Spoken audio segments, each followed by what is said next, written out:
रामकृष्ण हरी अवधूत चिंतन श्री गुरुदेव दत्त। कशात आपण सर्वजण मजेत असाल, भगवंताच्या भजनात तल्लीन असाल अशी अपेक्षा करते आणि आजच्या व्हिडिओला सुरुवात करते।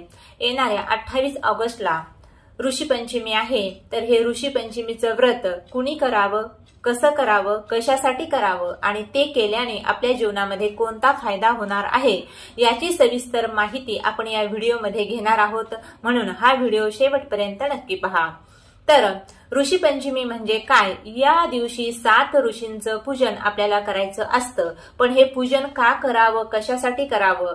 तर आपल्याकडून नकळत ज्या चुका होतात, पण केव्हा, ज्यावेळी आपला पिरियड असतो, एमसीचा पिरियड नाही का, महिलांसाठी खास करून हे व्रत आहे, मुलींसाठी खास करून हे व्रत आहे।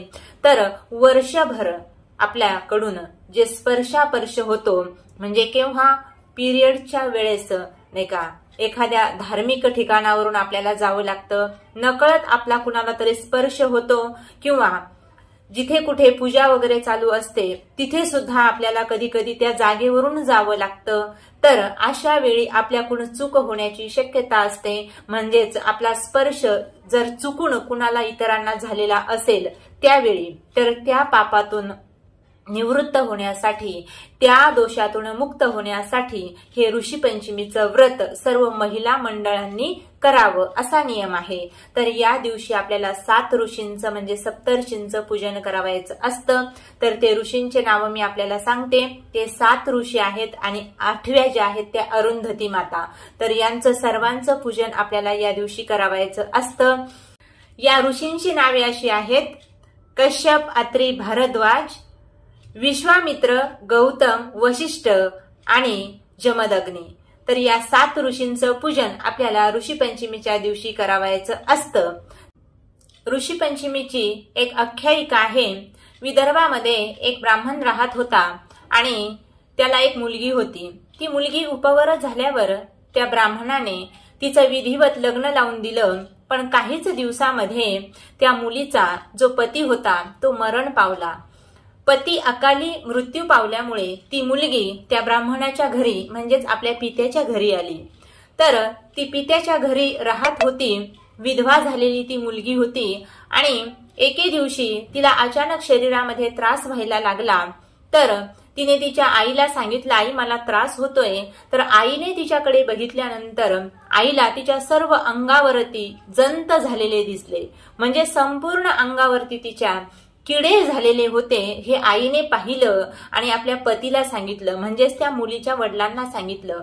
तेव्हा मुलीच्या वडिलांनी, म्हणजेच ते ब्राह्मण असल्यामुळे त्यांनी ध्यान लावलं आणि पाहिलं की आपल्या मुलीचा काही मागच्या जन्मीचा दोष तर नाही ना। तर त्या ध्यानामध्ये त्यांच्या असं लक्षात आलं की हिने मागच्या जन्मामध्ये एक पाप केलेलं आहे आणि ते नकळत तिच्याकडून घडलेलं आहे, म्हणजेच ही एका ब्राह्मणाच्या घरीच जन्माला आली होती। तर त्या ब्राह्मणाची पत्नी होती आणि मासिक धर्माच्या वेळी हिने स्वयंपाकघरातील भांड्याला हात लावलेला होता आणि तेच भांड पूजेमध्ये वगैरे वापरण्यात आलेलं होतं। तर हा दोष तिच्या माथी असल्यामुळे या जन्मामध्ये तिच्या अंगाला जे किडे झालेले आहेत ते त्या दोषामुळे झालेले आहेत। मग ब्राह्मण त्यांना सर्व काही माहिती होतं आणि मग आपल्या मुलीकडून त्यांनी ऋषी पंचमीचं जे व्रत आहे ते अगदी विधिवत पद्धतीने करून घेतलं आणि त्या ऋषी पंचमीच्या व्रताच्या पुण्याईने त्या मुलीच्या अंगावरती जे जंत झालेले होते ते आपोआप नाहीसे झाले आणि ती मुलगी त्या दोषातून मुक्त झाली। अशी ही अगदी छोटीशी ऋषी पंचमीची कथा आहे। म्हणून आपलाही जो दोष आहे तो जर जावा असं वाटत असेल, आपल्याही जीवनामध्ये अनेक प्रकारचे दोष घडतात नाही का, मासिक धर्मामध्ये आपल्याकडून सुद्धा दोष घडले जातात। मग या दोषातून निवृत्ती व्हावी असं वाटत असेल तर प्रत्येक महिलेने हे ऋषी पंचमीचं व्रत केलं पाहिजे। या 7 ऋषींचे पूजन आपल्याला ऋषी पंचमीच्या दिवशी करावायचे असते। तर ते कशा पद्धतीने करावायचे आपण त्याची थोडक्यात सविस्तरपणे माहिती घेऊया। तर या ऋषी पंचमीच्या दिवशी सकाळी लवकर उठायचं आहे। तसंच अगदी महिलांनी पंचगव्यात्मक स्नान करायचं आहे। तुमच्याकडे जर पंचगव्य उपलब्ध नसेल तर गोमित्र आपल्या स्नानाच्या पाण्यामध्ये टाकायचं आहे आणि अगदी शुद्ध होऊन आपल्याला ही पूजा करावायची असते। तर स्नान झाल्यानंतर आपल्या देव्हाऱ्याच्या बाजूला आपल्याला एक पाट किंवा चौरंग मांडायचा आहे।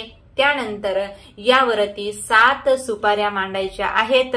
अगोदर थोडे थोडे या 7ही सुपाऱ्यांच्या खाली तांदूळ आणि 1 रुपयाचं नाणं वगैरे ठेवून आपल्याला या सुपाऱ्याची मांडणी करायची आहे। तुमच्याकडे जर पानं उपलब्ध असतील तर ते पानं सुद्धा याच्या खाली मांडायचे आहेत। त्यानंतर कलशाची मांडणी करायची आहे। कोणत्याही प्रकारची पूजा करावायची असेल तर कलश स्थापना ही अत्यंत महत्वाची असते। त्यानंतर 7 सुपाऱ्या जे मी ऋषींचे नाव सांगितले त्यांच्या नावाने या 7 सुपाऱ्यावरती आवाहन करून त्यांना आपल्या घरी बोलावून जणू काही आपण त्यांना आपल्या घरी पूजेसाठी निमंत्रण देतोय अशा प्रकारे मनात सद्भावना निर्माण करायची आहे आणि या 7ही सुपाऱ्या आपल्या त्या चौरंगावरती किंवा पाटावरती मांडावायच्या आहेत। एक 8वी सुपारी सुद्धा मांडावायची आहे आणि ती 8वी सुपारी आहे माता अरुंधतीच्या नावाने।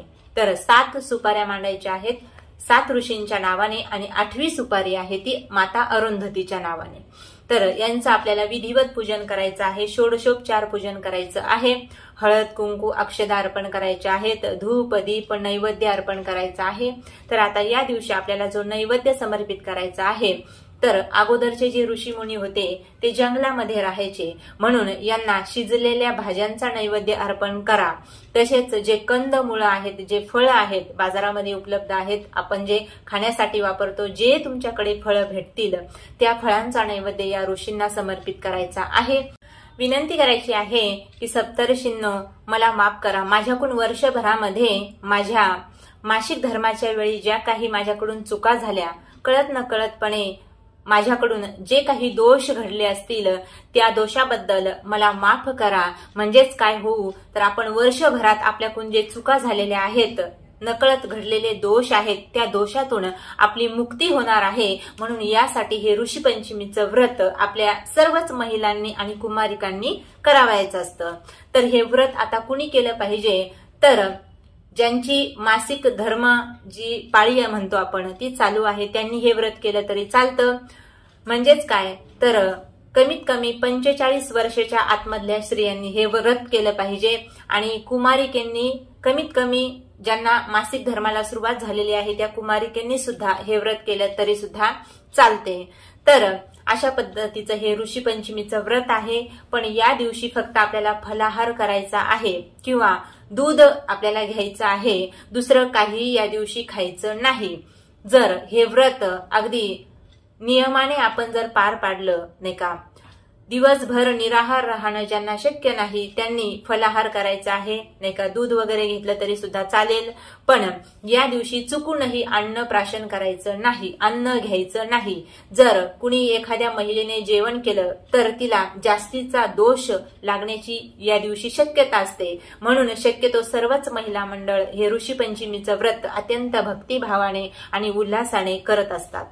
तर या व्रताने आपल्याला आपलं जे सौभाग्य आहे ते सुद्धा प्राप्त होत असतं आणि आपल्या जीवनातील वर्षभर जे आपल्याकडून नकळत दोष घडत असतात त्या पातकापासून त्या दोषापासून आपली मुक्ती होत असते आणि सप्तर्षींचा आशीर्वाद आपल्याला लाभत असतो।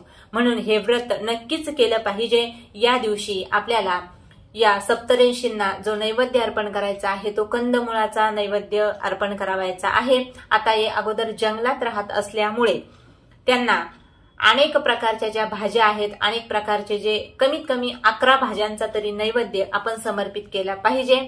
जर तुमच्याच्याने एवढं शक्य होत नसेल तर तुमच्याकडे जी भाजी उपलब्ध आहे शिजलेल्या भाज्यांचा सुद्धा या सप्तर्षींना नैवेद्य समर्पित करावायचा असतो। तसेच जे कंदमुळ आहेत त्याचा सुद्धा नैवेद्य समर्पित करावायचा असतो। तुमच्याकडे जे जे उपलब्ध असेल त्याचा नैवेद्य तुम्ही या सप्तर्षींना आणि माता अरुंधतीला समर्पित करा। आता ही जी पूजा मांडलेली आहे ती दिवसभर तशीच ठेवायची आहे आणि दुसऱ्या दिवशी तिची उत्तर पूजा करावायची आहे आणि त्यांना परत नमस्कार करायचा परत साखरेचा नैवेद्य समर्पित करायचा आहे आणि माफी मागायची आहे। म्हणजेच आपल्याकडून जे काही पूजेत सुद्धा काही त्रुटी राहून जातात किंवा पूजेत एखादी गोष्ट आपल्या लक्षातच येत नाही म्हणून जी जी पूजा आपण करतो नाही का संकल्पयुक्त अंतकरणाने संकल्पयुक्त पद्धतीने जी जी पूजा आपण करत असतो त्यामध्ये शेवटी जेव्हा आपल्याला पूजा उचलायची असते त्यावेळी माफी मागायची पद्धत आहे। तर चुकल्या हुकल्या अपराधाची माफी करा असं म्हणून चुकलं हुकलं जे आहे ते माझं मला परत द्या आणि जे तुम्हाला चांगलं वाटलं असेल, जी माझी सेवा तुम्हाला आवडली असेल तर त्याचं मला शुभ जे फल आहे ते माझ्या पदरात घाला असं म्हणायचं आहे. आणि नंतर आपली जी पूजा आहे ती उचलायची आहे, काही हरकत नाही. तर अशा पद्धतीचं हे ऋषीपंचमीचं व्रत आहे, सर्वांनी केलंच पाहिजे. वास्तविक पाहता हे व्रत अगोदरच्या काळापासून चालू आहे, म्हणून माता अरुंधतीचं सुद्धा आपण इथे पूजन केलेलं आहे. अगोदरच्या काळामध्ये संयुक्त कुटुंब पद्धती होती, म्हणजेच 4-5 भाऊ एकत्र राहायचे आणि त्यांचं मोठं कुटुंब असायचं. मग मासिक धर्म जर एखाद्या स्त्रीला आला तर ती जी बाई आहे ती एका रूम मध्ये बसून राहायची, म्हणजे 3-4 दिवस ती काहीच कार्य करत नसायची. म्हणजेच काय तर तिच्याकडून काही दोष घडत नव्हते. तर आत्ताची जी कुटुंब पद्धती आहे ही विभक्त कुटुंब पद्धती आहे. घरामध्ये फक्त पती पत्नी आणि त्यांची मुलं राहतात. मग मासिक धर्मामध्ये सुद्धा पत्नीला सर्वच गोष्टीला हात लावावा लागतो, स्वयंपाक बनवावा लागतो. तर नकळतपणे आपल्याकडून दोष घडण्याची शक्यता असते. म्हणून या दोषातून निवृत्त होण्यासाठी अतिशय सुंदर परमपावन असणारं हे ऋषीपंचमीचं व्रत महिला मंडळ करत असतात. तर तुम्हीही जर हे व्रत कधी केलं नसेल तर या ऋषीपंचमीला अत्यंत पुण्यपावन दिवस आहे. तर या ऋषीपंचमीला गणपतीमध्येच ही ऋषीपंचमी प्रत्येक वर्षी येत असते. तर हे ऋषीपंचमीचं व्रत नक्कीच करा आणि सप्तऋषींची आणि माता अरुंधतीची कृपा प्राप्त करून घ्या. राम कृष्ण हरी. अवधूत चिंतन श्री गुरुदेव दत्त.